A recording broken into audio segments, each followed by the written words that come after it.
ಸರ್ಪದೋಷ ಮತ್ತು ಇನ್ನಿತರೆ ದೋಷಗಳ ವಿಮುಕ್ತಿ ಪಡ್ಕೊಳ್ಳೋದು ಹೇಗೆ?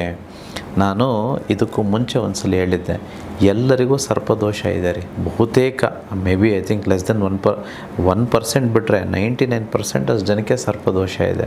ಸರ್ಪದೋಷ ಬರೋದು ಬರೀ ಸರ್ಪಗಳನ್ನ ಕೊಂದಿದ್ರೆ ಮಾತ್ರ ಅಲ್ಲ, ನಾವು ಯಾವುದೇ ಒಂದು ವ್ಯಕ್ತಿಗೆ ಅಥವಾ ಈ ಪರಿಸರದ ಒಂದು ಅಂಶಗಳಿಗೆ ನಾವು ಹಾನಿ ಮಾಡಿದ್ದೇ ಆಗಿದ್ದರೆ, ಗೊತ್ತಿದ್ದು ಗೊತ್ತಿಲ್ಲದೆ ಹಿಂದಿನ ಜನ್ಮದಲ್ಲೋ ಈ ಜನ್ಮದಲ್ಲೋ ನಾವು ಕೆಟ್ಟದ್ದು ಮಾಡಿದ್ದೇ ಆಗಿದ್ದರೆ ನಮಗೆಲ್ಲ ದೋಷ ಬರುತ್ತೆ. ಅದರಲ್ಲಿ ಬಹು ಮಹತ್ತರ ಅಥವಾ ತುಂಬ ಕಾಡುವಂಥದ್ದು ಈ ಸರ್ಪದೋಷ. ಇದರ ನಿರ್ಮೂಲನೆ ಹೇಗೆ ಮಾಡಿಕೊಳ್ಳುವಂಥದ್ದು, ಈ ದೋಷ ಪರಿಹಾರ ಹೇಗೆ ಆಗುವಂಥದ್ದು, ಅದರ ಬಗ್ಗೆ ನಾನು ಕಾರ್ಯಾಗಾರದಲ್ಲಿ ಕ್ಲಾಸಲ್ಲಿ ಹೇಳ್ಕೊಡ್ತೇನೆ.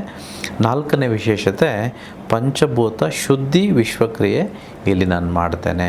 ಪಂಚಭೂತಗಳು ನಿಜವಾಗ್ಲೂ ಹೇಳ್ತೇನೆ, ಇನ್ಕ್ಲೂಡಿಂಗ್ ಮೈ ಸೆಲ್ಫ್, ನಾನೇನು ಹೊರತುಪಡಿಸಿ ಅಲ್ಲ, ನನಗೂ ಗೊತ್ತಿಲ್ಲದೆ ನಾನು ಅನೇಕ ದೋಷಗಳನ್ನು ಮಾಡಿರ್ತೇನೆ ಪಂಚಭೂತಗಳಿಗೆ.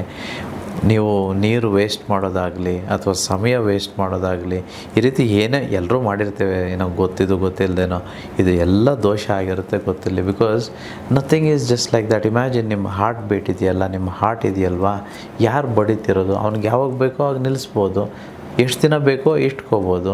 ಯಾರೋ ಒಬ್ಬರು ಬಡಿತಿದ್ದಾರಲ್ವ, ಯಾಕೆ ಬಡಿತಿದ್ದಾರೆ? ಸುಮ್ಮನೆ ಏನೋ ಹೇಗೋ ಬದುಕಲಿ ಅಥವಾ ಟೈಮ್ ವೇಸ್ಟ್ ಮಾಡಲಿ, ಸೋಂಬೇರಿತನದಲ್ಲಿ ಇರಲಿ, ಅಂಥವ್ರಿಗೆಲ್ಲ ಅವ್ನು ಬಡಿಬೇಕಂತ ಏನಾದರೂ ಇದೆಯಾ?